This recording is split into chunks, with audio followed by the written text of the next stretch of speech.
Bonsoir à tous, bienvenue dans le 7-8 journal de TV 78, l'essentiel de l'actualité locale et régionale en 26 minutes. Tout de suite, les titres de ce mardi 9 avril.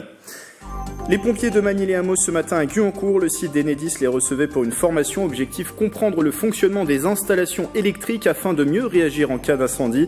Une visite dans le cadre d'un partenariat entre l'entreprise et le service départemental d'incendie et de secours des Yvelines.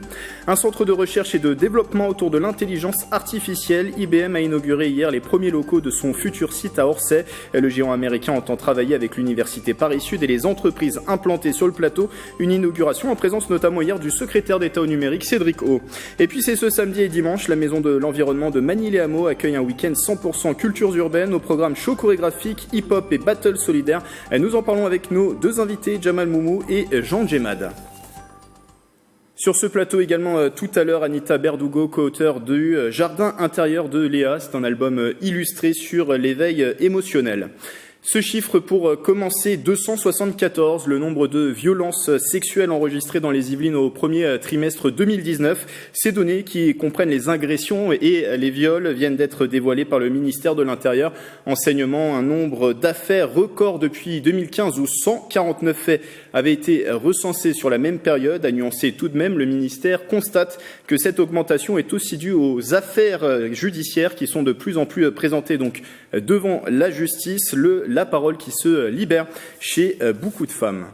On prend tout de suite la direction de Guyancourt. Des pompiers de la caserne de Magny-les-Hameaux se sont rendus ce matin dans les locaux d'Enedis. Le but de la visite, comprendre le fonctionnement du site et agir plus rapidement sur le terrain. Le récit de Mickaël Elmidoro. C'est une première pour les pompiers de Magny-les-Hameaux. 9 d'entre eux se sont rendus ce mardi 9 avril sur le site du distributeur électrique Enedis à Guyancourt dans le cadre d'un partenariat. Ils ont découvert à cette occasion un poste source, un grand transformateur qui permet d'abaisser la tension électrique. Objectif, créer une coopération pour la prévention des risques. Pour leur expliquer le chemin de l'électricité, à quel moment on peut être amené à intervenir nous pour couper l'électricité si jamais il y a un risque important sur une zone et de quelle façon les pompiers pourront intervenir avec notre appui en cas d'incident. Pendant la visite, les visages sont concentrés. Les responsables d'Enedis sont présentés pendant toute la matinée les différents secteurs de ce site qui dessert l'électricité dans la zone de Saint-Quentin en Yvelines et de Versailles. Ça nous sert énormément. Donc déjà de voir concrètement le site, son fonctionnement et après d'avoir un échange avec les acteurs, on va dire un échange physique avec les acteurs et ça c'est toujours très intéressant. C'est un vrai plus et c'est toujours mieux quand on comprend bien les choses. Voilà. Et sur les interventions, ça peut nous aider également. Ce type de visite est organisé 1 à 2 fois dans l'année dans le cadre d'un partenariat renouvelé tous les 3 ans. Politique locale, les électeurs de Vernouillet vont devoir très prochainement retourner aux urnes. Des élections municipales anticipées doivent se tenir dans la commune de près de 10 000 habitants.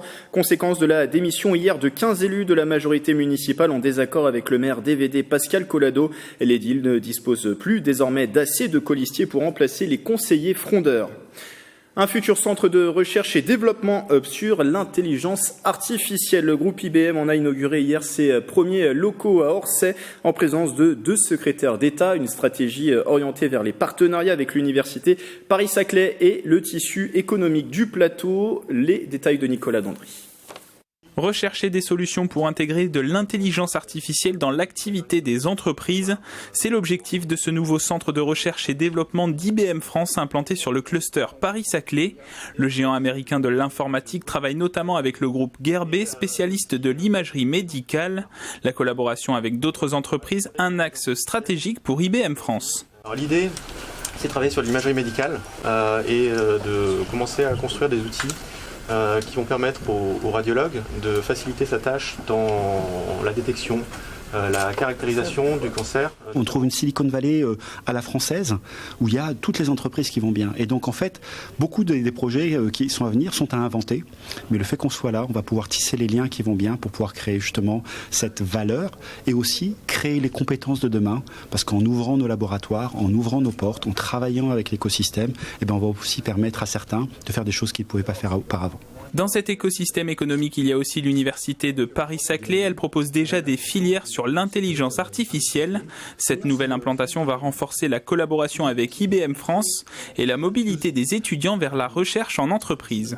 Avec aussi un impact sur les étudiants, non seulement à travers les stages, à travers l'apprentissage, mais aussi la sensibilisation à l'entrepreneuriat. On est de toute façon sur une dynamique de réflexion pour la formation de l'intelligence artificielle et c'est clair que le partenariat avec IBM va nous aider à développer de nouvelles filières et de nouvelles orientations. On doit, pour des raisons économiques, pour des raisons souveraines et pour des raisons de modèle de société, permettre en France d'émerger des champions de l'intelligence artificielle, que ce soit dans l'offre, dans la capacité à développer de l'intelligence artificielle, mais aussi dans les usages.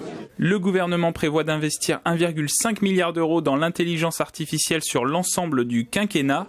De son côté, IBM France construit actuellement un autre bâtiment pouvant accueillir 350 personnes. Une petite pause à présent dans ce journal pour vous présenter ce livre, un album illustré d'éveil émotionnel, Le Jardin intérieur de Léa. C'est une auto-édition parue fin 2018, coécrit par Sarah Berdougou et par vous, Anita Berdougou. Bonsoir. Bonsoir. Alors vous êtes thérapeute énergétique et aussi artiste peintre, habitante du PEC, et vous avez donc publié ce livre avec votre fille Sarah. C'est un ouvrage qui parle des émotions chez l'enfant. Quel est l'objectif, quel message vous voulez passer avec cet ouvrage? On voulait participer au changement des mentalités et à l'évolution du monde. En ce moment, on se rapproche de la nature, on se rapproche du respect, de la bienveillance, et c'est ce qu'on avait envie de faire, et en particulier chez les enfants, parce que les enfants sont les adultes de demain. Et en apprenant aux enfants à respecter leurs émotions, à respecter qui ils sont, respecter leurs besoins, ils apprendront à respecter les autres, à respecter la nature, et on vivra peut-être un jour dans un monde de paix. Donc apprendre finalement à l'enfant à reconnaître et prendre soin de ses émotions. Pourquoi cette thématique de l'émotion est importante pour l'enfant? Pourquoi les reconnaître, les gérer, ces émotions? Pourquoi cette thématique est importante? Parce que quand on travaille uniquement avec son cortex, on apprend à faire des choses. Quand on fait appel à ses émotions, on apprend à vivre. Selon vraiment sa propre personnalité. On est plus à l'écoute de soi. En étant plus à l'écoute de soi, on peut être plus à l'écoute des autres et cohabiter avec nos différences. Et sur le titre, Le Jardin intérieur de Léa, pourquoi l'avoir nommé comme ça, le livre? Parce qu'on a utilisé la métaphore du jardin. Le jardin qui est en rapport avec la nature, avec la connexion, avec les animaux, les fleurs, les saisons qui sont à la fois changeantes, présentes, qui peuvent changer d'une minute à l'autre comme nos émotions, qui ont des couleurs extraordinaires, qui ont des potentiels extraordinaires pour peu qu'on les laisse s'exprimer, exactement comme ce qu'on peut vivre à l'intérieur de soi. Alors je le disais tout à l'heure, c'est un ouvrage coécrit avec votre fille Sarah qui est coach pour enfants et adultes et qui base beaucoup son travail sur l'éducation positive. Pourquoi vous avez choisi de mener ce travail à deux? Pourquoi c'était aussi important pour vous de le mener à deux, ce travail? En fait, on a commencé un processus d'évolution personnelle toutes les deux en même temps, et puis ça a suivi un peu à l'intérieur de la famille, et on a voulu partager ensemble nos connaissances dans ce domaine, toujours avec la même idée de faire avancer le monde. Qu'est-ce qu'il contient du coup cet ouvrage? Il y a du texte, de l'illustration également? Voilà, du texte, de l'illustration et des outils. Les outils, c'est apprendre aux enfants justement à comment faire pour reconnaître et écouter ses émotions.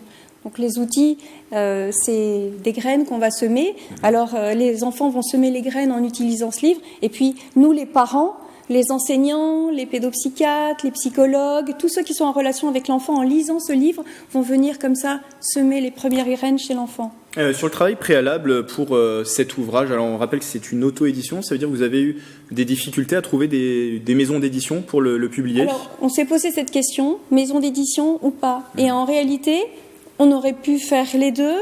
On a pensé que l'auto-édition, ça permettait peut-être de créer une communauté de gens qui étaient sensibles à la même question que nous, et puis des gens qui seraient intéressés par notre travail et qui auraient envie d'aller dans le même sens. Vous avez d'ailleurs organisé une campagne de crowdfunding pour parvenir à publier cet ouvrage. Ça a fonctionné? Ça a fonctionné très bien. On a réussi avec plus de 200%.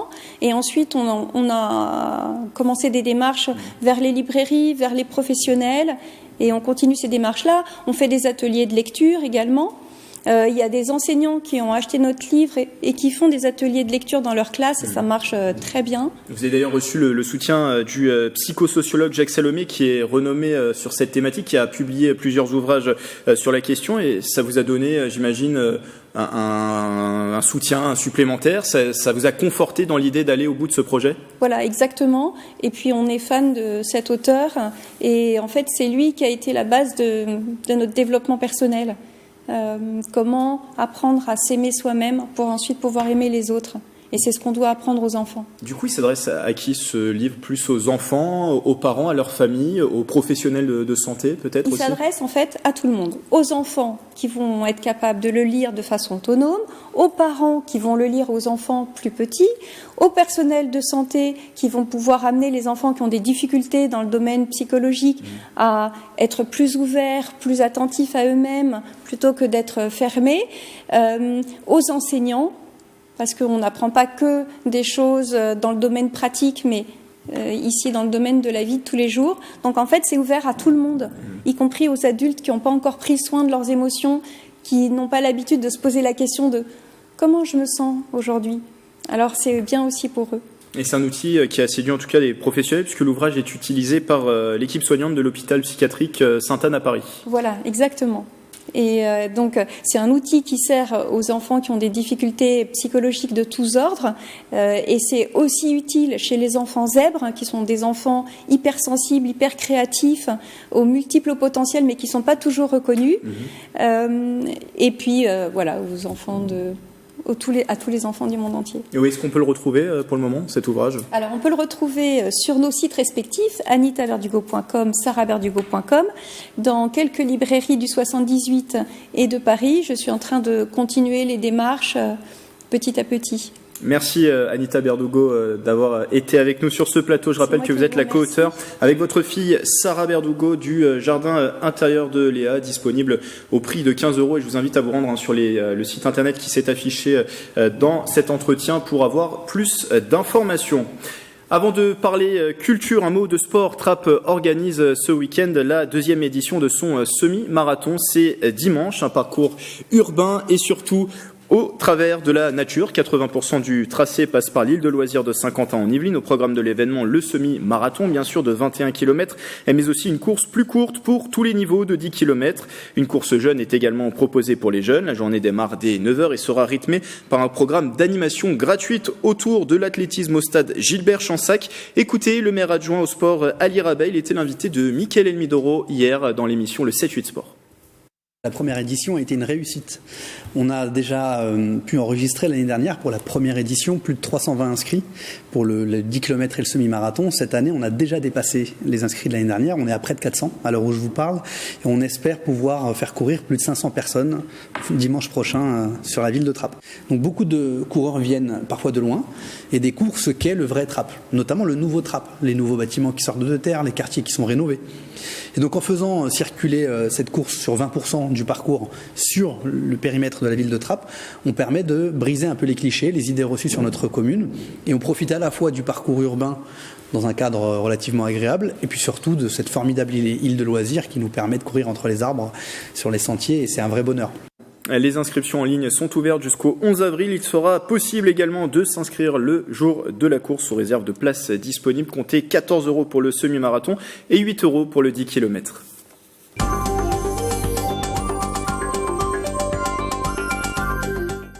Allez, on parle culture avant d'accueillir mes prochains invités. La culture, c'est pour tout le monde. Cette semaine à Saint-Quentin en Yvelines. Bonsoir Mélanie Poquet. Bonsoir Grégory. Alors pour le coup de cœur culture, vous parlez du babillage qui se déroule depuis le 6 avril, les médiathèques Baby pour les tout petits. C'est ça. Alors l'instant des tout petits ne cesse de grandir. Grégory, il a aujourd'hui 7 ans. Mais comme toujours, le mois d'avril va tourner autour du livre, de la petite enfance, des comptines. Et la responsable de ce festival nous rappelle son but. On trouve très peu de spectacles sur la petite enfance. Certains parents imaginent que les enfants, le livre, ils ne savent pas parler, le livre n'est pas important pour eux, alors qu'on se rend compte à chaque fois que ça éveille tout un tas de choses.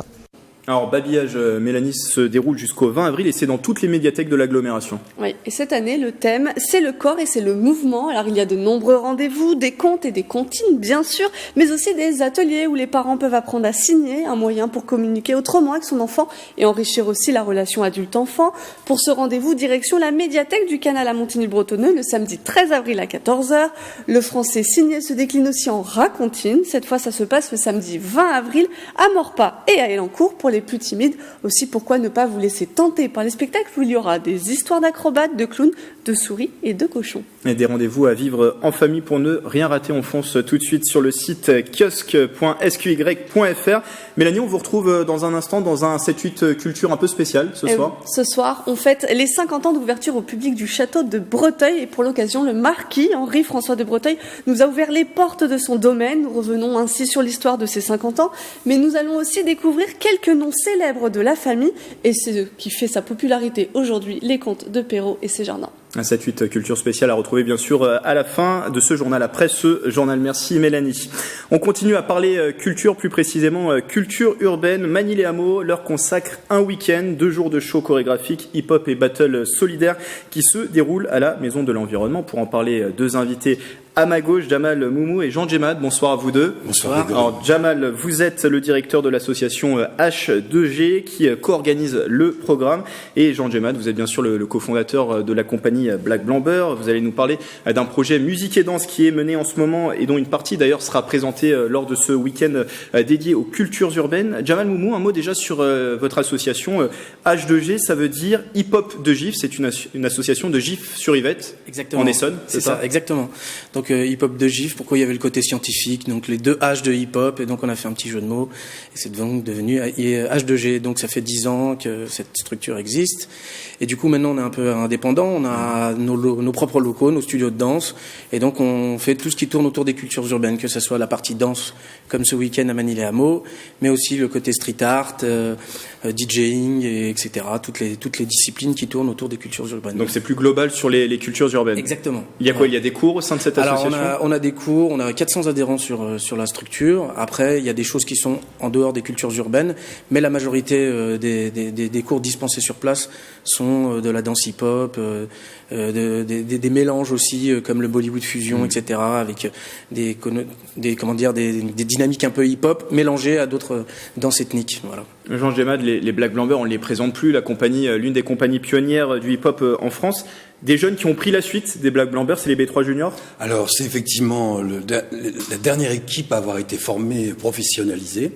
C'est les B3 Juniors, en effet, et une partie de cette équipe a démarré un processus de création dans le cadre de l'opération menée à Manille-les-Hameaux. Et donc voilà, ça va faire l'objet d'une présentation, d'une première étape, disons, de création. On en dit un mot juste après. Jamal, votre association co-organise ce week-end 100% cultures urbaines. L'objectif, à la base, c'est quoi? Alors l'objectif, c'est d'allier la partie professionnelle, c'est-à-dire mettre en avant des compagnies qui tourne un peu en région parisienne et que je trouve pas assez, donc du coup, et le mélanger aussi à la pratique amateur. Voilà. Et il y a une partie aussi solidaire, donc avec des associations comme La Main Tendue qui vient gérer la partie restauration, parce que eux ils font tout ce qui est maraude, etc. Et le dimanche la partie battle, donc on va, pour pouvoir accéder au battle, on va amener des denrées alimentaires, des produits de première nécessité pour les restos du cœur. Voilà, donc on allie le côté solidaire au niveau du week-end complet et une partie vraiment artistique professionnelle et amateur. Donc le fait de les mélanger, c'est de tirer les amateurs plus vers le professionnel. Déjà, c'est une chance pour les amateurs de pouvoir côtoyer ces professionnels. Exactement, d'être en première partie des pros et voilà. Et c'est une chose que j'essaye de faire tourner un peu sur plusieurs communes pour justement allier encore, je vous le dis, ce côté mix entre l'amateur et le pro, parce que souvent on a des plateaux où on vient voir des professionnels, mais donner la chance aussi aux pratiques amateurs, je trouvais que c'était assez intéressant. Et donc Manille-les-Hameaux était assez friand de ce genre de projet. Une association de GIF, mais qui rayonne, on le voit au travers de cette présence à Manille-les-Hameaux, elle rayonne dans plusieurs villes autour de GIF. Oui, fonctionne avec ce même genre de procédé sur des communes aussi dans le sud-ouest, à Bayonne par exemple. On a essayé de faire des choses propose aussi à l'étranger parce qu'on fait des échanges culturels. Donc on n'a vraiment aucune limite sur nos interventions. Et voilà, Mani les Hameaux fait partie de la suite de ces petits projets qu'on met en place un peu partout. Alors présentons le programme. Déjà sur la soirée du samedi, ça démarrera à 20h30. Exactement, donc 20h30. Et justement en ouverture, nous aurons... le travail de création, première étape que j'évoquais tout à l'heure. Donc c'est un projet musique et danse qui a été mené avec les associations. 3 phrases là-dessus, parce qu'après c'est pas l'essentiel du programme, c'est le début, il a beaucoup à dire. C'est l'ouverture de cette soirée. Absolument. Non, moi c'est vraiment un projet qui ressemble à ce qu'on essaye de faire depuis le début, c'est-à-dire au-delà de la danse et de la forme qui nous donne prétexte à nous rencontrer, en fait c'est encore un récit qui va se tisser entre des habitants de Trappes et des habitants de Magny. Moi c'est ce qui m'importe véritablement. Ce qui m'importe c'est qu'il y ait des récits qui se tissent, que ces récits on puisse les esthétiser, c'est-à-dire amener à des plans symboliques, à des plans artistiques qui touchent vraiment le plus grand nombre. Et je pense qu'à ce moment-là, la fonction spectacle est véritablement la plus utile, la plus efficace possible. Donc là, c'est un processus qui démarre, je pense, c'est la première année. Il est prévu sur 3 ans et il va s'élargir à d'autres partenaires. Parce que ce qui est important, c'est qu'il y ait toutes sortes d'habitants. Alors là, l'enjeu, cette fois-ci, c'est des musiciens qui habituellement sont derrière leurs instruments, un peu, pas forcément un sens de l'image qui donnent sur un plateau, et des danseurs qui vont à un moment donné mélanger leurs pratiques. Là aussi, on retrouve des amateurs et des professionnels, naturellement, mais ça n'est pas simplement, comment dirais-je, ce clivage est enrichissant, mais je pense que ce qui est intéressant, c'est qu'est-ce qui se produit au bout de 3 ans, quel genre d'histoires vont rester après le spectacle, entre des gens de Trappes et des gens de Magny. Je pense que c'est ça, faire l'histoire d'un territoire. Voilà. Donc là, samedi, ça sera une étape de ce projet qui sera présenté. C'est la première étape de ce projet en ce qui nous concerne avec Magny les Hameaux. Donc à la demande de Xavier Goulet et d'Émilie Dubuc qui sont venus vers nous à un moment donné. Voilà, ils avaient envie de quelque chose. C'est arrivé aussi des danseurs et des musiciens, ce truc. C'est pas quelque chose qui a été projeté par les grands penseurs de la culture. Et moi, j'aime bien quand ça commence de cette manière-là. Jamal, sur la suite de la programmation samedi. Alors moi, je vais juste rebondir sur ce qui était aussi, parce que je trouve ça intéressant. Ce qui était important aussi dans le projet, ce que j'ai dit aussi à Émilie Dubuc, justement, c'est que ce qui était important pour nous, c'était d'avoir des locaux. Voilà, que les locaux aussi soient intégrés, et du coup, d'être avec encore une fois ces professionnels, et d'avoir des niveaux différents, et c'était vraiment important dans ce projet. Dans la suite du programme, on va avoir des compagnies assez connues comme Extreme Mambo qui nous font de la salsa hip-hop. On va avoir Hype and Spicy qui nous revisite la hype des années 90 et plein d'autres groupes qui sont là avec plaisir et qui tournent sur toutes les dates qu'on leur propose et qui ont le cœur sur la main. Et très rapidement pour le programme du dimanche de 14h à 18h, là on sera sur des battles solidaires. Exactement, c'est-à-dire les gens arrivent avec leurs denrées alimentaires et ensuite se faire plaisir sur un battle où, encore une fois, on a une catégorie débutants pour donner encore l'occasion à des débutants de pouvoir s'exprimer avec un DJ Senka, Nasty qui sera là au micro, et voilà, avec d'autres catégories, breakdance et all style. Voilà. On retrouve bien sûr tout le programme sur le site internet de Magny les Hameaux, un week-end 100% cultures urbaines ce samedi et dimanche à Magny les Hameaux, et c'est à la Maison de l'Environnement. Merci Jamal Moumou, merci Jean Djemad d'être passé sur ce plateau. Et puis pour refermer ce journal, imaginez la vie sur la Lune à l'aide de Lego. C'est le défi qui est lancé à des jeunes Saint-Quentinois. Samedi, ils dévoileront leurs travaux pour la First Lego League Junior. Marilène Pichino s'est rendue au sein d'un atelier préparatoire. C'était à Bois d'Arcy. Pour vivre sur la Lune, on a besoin de quoi? On se pose des questions quelque peu futuristes au centre de loisirs Jean-Louis Barrault de Bois d'Arcy. Depuis le mois de janvier, des apprentis astronautes volontaires sont entrés en mission Lune. Donc cette année, on s'est engagé à travailler sur la Lego League. Donc ça passe très bien au niveau des enfants. En plus, ils travaillent sur tablette, donc c'est d'autant plus intéressant que sur papier. 13 équipes se sont formées dans 4 communes de Saint-Quentin en Yvelines, pilotées par l'association Ingenius en collaboration avec les différents centres de loisirs. Elles sont inscrites à la First Lego League Junior. Des kits leur sont fournis pour construire bases lunaires et robots adaptés. C'est vous les ingénieurs, hein? Moi, je pose des questions, c'est tout. C'est une rencontre bienveillante où les enfants ils vont préparer un thème. Le thème cette année, c'est le 50e anniversaire du premier pas de l'homme sur la Lune. Et dans ce sens-là, ils vont créer une base lunaire et ils vont réfléchir à comment vivre sur la Lune. D'accord ? Comme ça, ils vont apprendre des termes techniques, mais aussi ils vont apprendre à s'exprimer en public parce qu'il faut qu'ils défendent leur idée. On a construit une sorte de crabe, comme ça là. Les enfants de 6 à 9 ans réfléchissent et expérimentent comme de vrais programmateurs ou architectes. Je faisais avancer une voiture pour transporter des modèles d'approvisionnement jusqu'à la base lunaire. Je suis en train de faire une espèce de base et moitié base, moitié sas. Et là, je suis en train de faire les murs. Le tout pour être prêt pour la rencontre finale le samedi 13 avril. J'ai pas envie que ça se termine, mais j'ai quand même envie de voir les autres équipes s'il y a des copains ou gens comme ça qui font des choses. Ne reste plus qu'à s'assurer que tout est bien sécurisé pour pouvoir s'envoler et vivre sur la Lune. D'accord, donc on va vous montrer la...